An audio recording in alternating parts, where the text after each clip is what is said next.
You are here for the Paul panel, so please freak out in all sorts of wonderful, energetic ways, because the lineup that I'm about to introduce to you, if your brain doesn't melt through your eyes, it will be shocking. Ladies and gentlemen, this is the panel of Paul. I would like to introduce your director. You may have heard of the film Superbad. He directed it. It's Greg Mottola.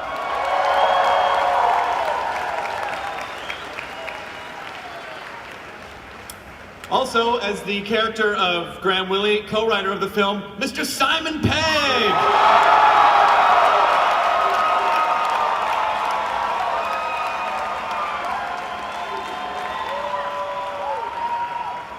The other co-writer of the film, as Clive Gollings, Mr. Nick Frost is here as well.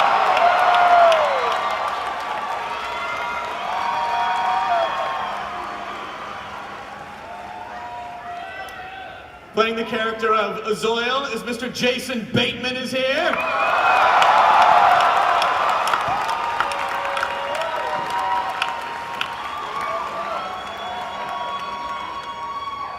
As the character of Haggard is Mr. Bill Hader.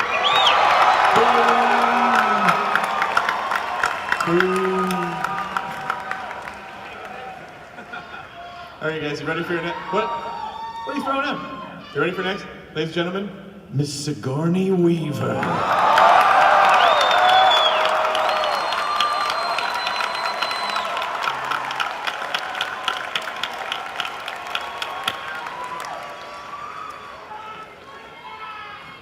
You're not wrong, sir. You're not wrong. Appreciate your enthusiasm.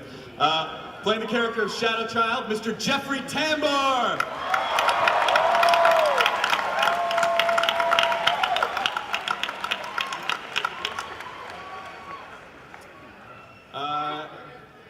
The next actor plays the character of O'Reilly. Oh, I've known him for many years. Maybe you've heard of The State, Mr. Joe Latrulio.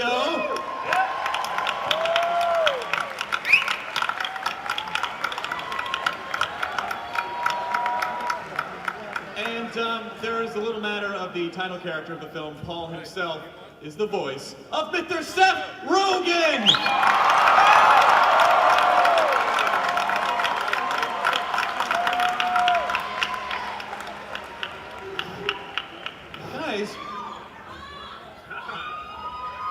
You're hot! You're hot! Seth, I don't know if you're aware of this, you're hot. You're hot, according to this lady right here. Nick and I just spitballed this idea of an alien, and there was a desert, and there was this and that. And then 7 years later, here we are. Here we are. So is this the first film that you and Nick have actually written together? You didn't write the other ones? Well, we've written, this is the first film we've written together, but we've written lots of weird sketches and sitcoms which kind of got commissioned and then never got commissioned and we never did them. But this was the first thing that we saw through to the end. Yeah. To the climax, if you will. Now, something that I was reading in the 900-page press kit was that you guys actually, you took a trip across the United States just to see what was out there, you know, when you were preparing for the film. So what was that trip like? Yeah, we did. We did a road trip. We did the journey that's in the film from sort of California down to where do we end up? Wyoming. Yeah. And because we felt like we wanted to get to know America, and if we wanted to write about it, we had to know it. So we did the tour in an RV and had an incredible adventure. And a lot of what happened to us on that trip is in the film, including meeting an alien. That's pretty sweet. The thing about doing a road trip in America as well in an RV is you draw the route that you'd like to take on a big map. And it doesn't look that far. And then after you've been driving for 10 hours the first day and you realise you've kind of gone a centimetre, you realise that you kind of have to think about moving your flights because it just takes so long to travel across America. It's a big country. Shut there! You don't realize it because you think there are hundreds of millions of people in America, and then you just get to these stretches where there's nothing. Well, we went like a whole day and didn't see a single soul.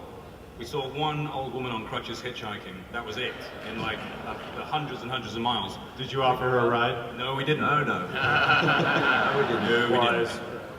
So how did you get Greg Mottola on board? He was available.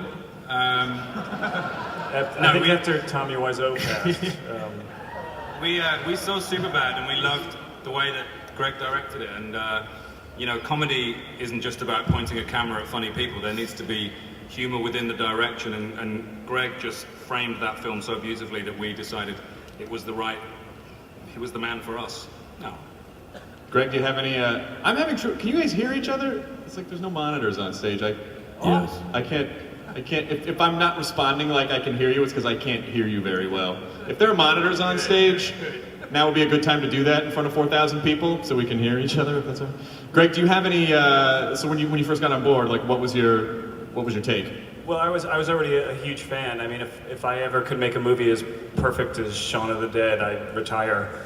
That's why I haven't retired. Yeah, Simon and I had a meeting. He had been shooting all night long, finished a movie. It was the day that Superbad was opening. I was very nervous, he was very tired, and he told me the premise for the film. They hadn't even finished the script yet, and I begged him to consider me, and they were nice enough to send it to me a few months later. Yeah. Normally, you just play this really sweet, nice guy, that is kind of surrounded by this world of craziness, and you're kind of the badass of this movie. You're sort of a hunter. Yes, in this I get to play the bad guy. I am, I don't know how much we're allowed to say about this movie of ours, Paul. Nothing. Not much. Stop talking. Not much up until Paul dies at the end. You can't say anything. What? Yeah, dead. No. I play the bad guy. I play the guy in Hot Pursuit. If anybody here liked Midnight Run, I basically play Yaphet Kotto minus about 100 pounds and a lighter skin. That's about it. Yeah. And then Bill Hader, you and Latrulio are sort of the backup guys to Zoil. Yeah, we're kind of like Peter Coyote and E.T., except not just the crotch and the keys. You get to see our whole face and stuff, which is good. We're kind of just stoked about the idea of being like FBI agents, kind of, right? Yeah, like kind of an Abbott and Costello type of Yeah. It's just me playing a long line of bad authority figures in Greg Mottola movies. Does Greg let you guys improvise a lot, or is he like, no, stick to the script or I will break you? Right, yes. He must be stupid. Sigourney Weaver, I read the script. I know. Come on. Sigourney Weaver, ladies and gentlemen. You can't be a straight. Yeah, I know. I mean, every time you just want to stand up and give her a standing ovation. Have you been to Comic-Con before? I mean, 4 Aliens, 2 Ghostbusters. I mean, you've probably been to Comic-Con before, right? And Avatar. Avatar was a comedy. Well, no, I love comedy, and I was thrilled and overjoyed to be working with this ensemble. I was a big fan of Simon and Nick's and Greg and Jason's and Bill's and everybody. I was a big fan of everybody here, and so to suddenly find myself in this incredibly witty, moving, exciting movie was really a thrill for me.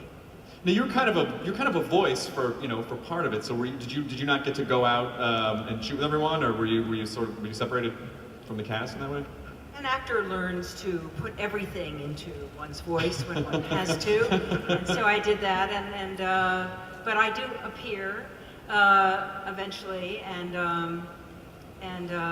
I play a very glamorous, pivotal figure. Kind of a badass, I think. I hope so. Yeah, no, seriously. That's what I was going for. Jeffrey Tambor, you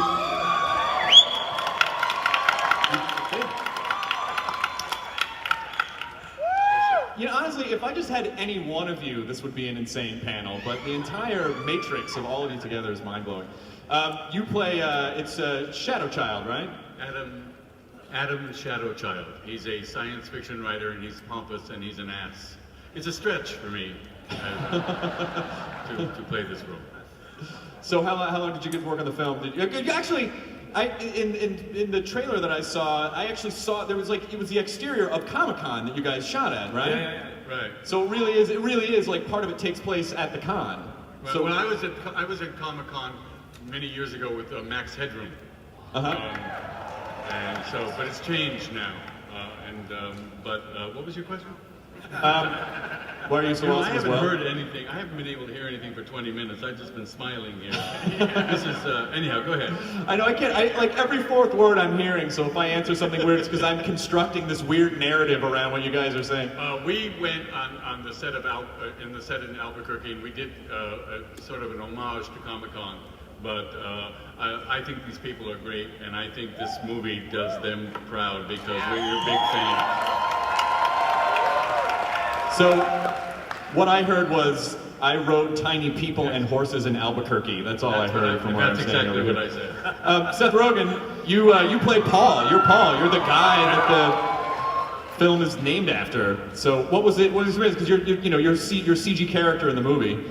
So you must have had to act in that. I call it a CG-otard, that green suit. Is that what you had to act in the movie? I studied with Andy Serkis for years, and a little bit of Doug Jones, just for good measure. I